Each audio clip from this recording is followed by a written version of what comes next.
दोस्तों नमस्कार, welcome to my channel let's be human first. मेरा जो आज का टॉपिक है वो बहुत ही ज़्यादा इंटरेस्टिंग है उन स्पेसिफिक लोगों के लिए जो सेल्स में हैं। सेल्स में होना कोई बड़ी बात नहीं है, लेकिन सेल्स में परफॉर्म करके स्टार बनना बड़ी बात है। सेल्स तो सभी लोग कर लेते हैं, लेकिन स्टार बहुत कम लोग होते हैं। लेकिन स्टार बनने के लिए अगर हम कुछ डिसिप्लिन्स का, कुछ ऐसे बेसिक रिक्विजिट्स का अगर यूज़ करें, अप्लाई करें अपने सेलिंग में, तो definitely you can be a great sales person. The only thing is you will have to have that kind of commitment while you are into sales. तो चलिए समझते हैं कुछ ऐसे बेसिक रिक्विजिट्स जो किसी सेल्स पर्सन में होने बहुत ही ज़्यादा इम्पॉर्टेंट है और उन्हें हमें एक डिसिप्लिनरी मोड में और उन्हें हमें कमिटमेंट से लाइफ में करना बहुत ज़्यादा इम्पॉर्टेंट है। For example, when you are into sales, आप सेल्स किसी भी सेल्स में हो सकते हैं। आप इनटू FMCG सेल्स में हो सकते हैं, डायरी प्रोडक्ट सेल्स में हो सकते हैं, आप सीमेंट सेल्स में हो सकते हैं, आप मैन्युफैक्चरिंग सेल्स में हो सकते हैं, आप फार्मास्यूटिकल सेल्स में हो सकते हैं, आप टेक्नोलॉजिकल सेल्स में हो सकते हैं, आप जनरल मार्केटिंग की सेल्स में हो सकते हैं, आप किसी भी सेल्स में हो सकते हैं। लेकिन जो बेसिक प्रिंसिपल्स हैं एक सेल्समैन को जो फॉलो करना चाहिए वो सभी में सेम रहते हैं यूजुअली। तो सबसे पहली चीज़ है कि जिस भी आप सेल्स प्रोफेशन में हैं, क्या आप उस इंडस्ट्री को पूरी तरह से समझते हैं? If yes, then I think you can actually hit the bull's eyes. तो जैसे मैं एग्जांपल लेता हूँ फार्मास्यूटिकल सेल्स इंडस्ट्री का, क्योंकि इसमें मेरा हार्डकोर डोमेन है, तो शायद मैं इसके एग्जांपल्स आपको ज़्यादा अच्छे से दे पाऊँ। जब आप फार्मास्यूटिकल इंडस्ट्री में होते हैं तो आपके कुछ बेसिक रिक्विजिट्स हैं कि आपको समझना है कि ये इंडस्ट्री कौन सी है। अब जैसे मैं एग्जांपल लेता हूँ, FMCG इंडस्ट्री में है तो आपका कस्टमर होगा शॉपकीपर्स। अगर आप फार्मास्यूटिकल सेल्स में हैं तो आपका कस्टमर होगा डॉक्टर्स। आप डायरेक्टली फार्मास्यूटिकल इंडस्ट्री में प्रोडक्ट सेल नहीं कर सकते कंज्यूमर को, वेयर एज FMCG में आप डायरेक्ट कंज्यूमर को सेल कर सकते हैं by advertising the products. For example, आप टीवी में अपने प्रोडक्ट की ऐड करिए, तो उसमें क्या हो रहा है कि आपका फाइनल कंज्यूमर उस ऐड को देख रहा है और ऐड को देखने के बाद वो डिसाइड करता है कि वो प्रोडक्ट को वो लेना चाहता है या नहीं लेना चाहता है। बट फार्मास्यूटिकल इंडस्ट्री में ये चीज़ बिल्कुल डिफ़र करती है। उसमें आपका कस्टमर फाइनल कंज्यूमर नहीं है, आप अपनी दवाई की ऐड टीवी में नहीं दे सकते। तो वो ये बेसिक कुछ प्रिंसिपल्स हैं। बट अब आइए हम समझते हैं कि एक सेल्समैन के लिए क्या क्या बेसिक रिक्विजिट्स हैं।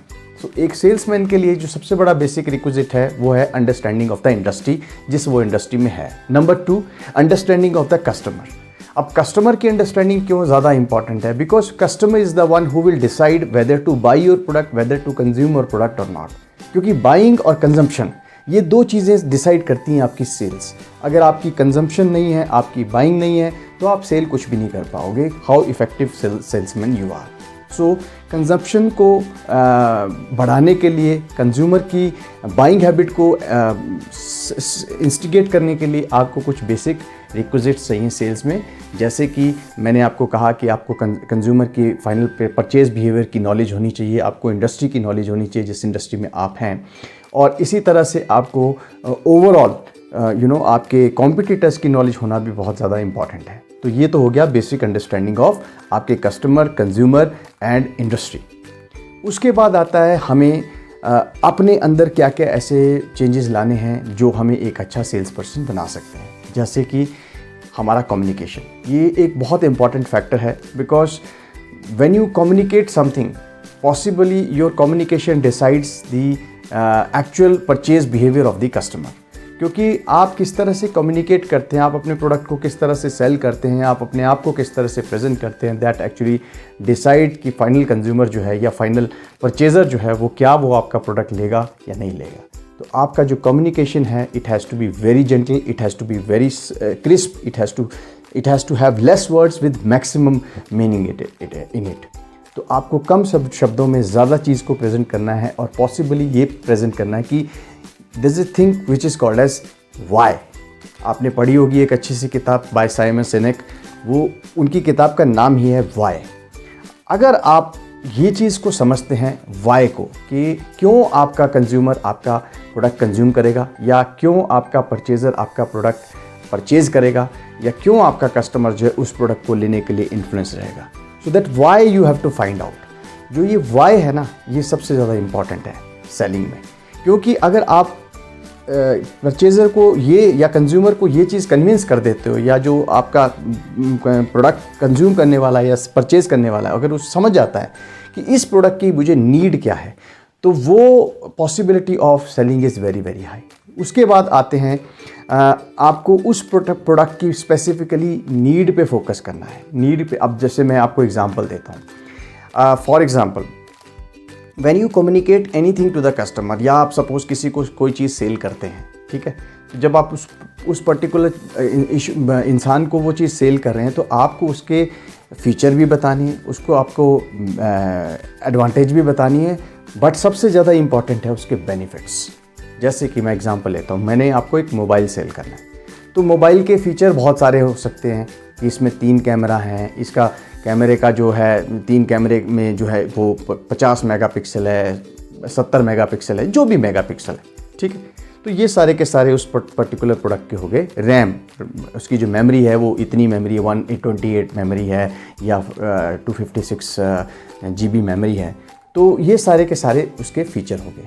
नाउ उन फीचर्स को कैसे आप ट्रांसलेट करते हैं उसकी एडवांटेज में, वो एडवांटेज आपको कम्युनिकेट करना है कस्टमर को कि उसकी क्या एडवांटेज होगी। अगर जितना ज़्यादा पिक्सल होगा उतनी ज़्यादा क्लैरिटी होगी, तो वो उसकी एडवांटेज होगी। जितना ज़्यादा स्टोरेज होगा उतना ज़्यादा कैपेबिलिटी होगी, उतना ज़्यादा उसके डाटा स्टोर हो जाएगा। लेकिन फाइनली जो सबसे इंपॉर्टेंट चीज़ है इसमें, फैब मॉडल में, फीचर एडवांटेज और बेनिफिट मॉडल में, वो है benefit. That is what in it for me, मेरे लिए फाइनली कंजम्पशन में इसको मैं क्यों परचेज करूँ, that is more important. Because आज की डेट में फीचर और advantage most of the competitors आपके हर प्रोडक्ट में देते हैं, but what is missing is the final benefit which you have to communicate to the purchaser. जिस दिन आप बेनिफिट समझ गया आपका परचेजर, वो आपके ही प्रोडक्ट को लेगा। आपको उसको बेनिफिट पे फोकस करना है, चाहे वो दवाई है, चाहे वो दवाई तो डॉक्टर के लिए हो गई, क्योंकि डॉक्टर को आपको कन्विंस करना है। बट अगर कोई भी FMCG का प्रोडक्ट है या कोई जनरल इलेक्ट्रॉनिक प्रोडक्ट है, कुछ भी है, उसमें फीचर और एडवांटेज पे आपको फोकस इतना नहीं करना है जितना बेनिफिट पे करना है। ये चीज़ फार्मा इंडस्ट्री में भी बिल्कुल एप्लीकेबल है, और इनफैक्ट हर इंडस्ट्री में ये चीज़ एप्लीकेबल है। सो फैब मॉडल। अब उसके बाद आता है कि हमें उस पर्टिकुलर इंडिविजुअल जो आपका कस्टमर है, उस कस्टमर की नीड प्रोफाइल को समझना है।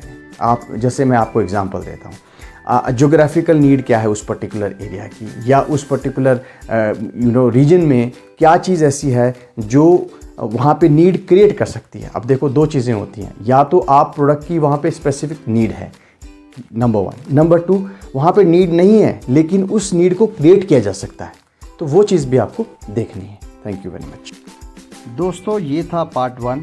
इसका कंटिन्यूशन में पार्ट 2 मैं आपको नेक्स्ट सीरीज़ में बताऊंगा, जिसको डेफिनेटली आप कनेक्ट कर सकते हैं अपने सेल्स की इम्प्रूवमेंट के लिए, सेल्स को बिल्ड करने के लिए। So wait and watch for that. Thank you very much.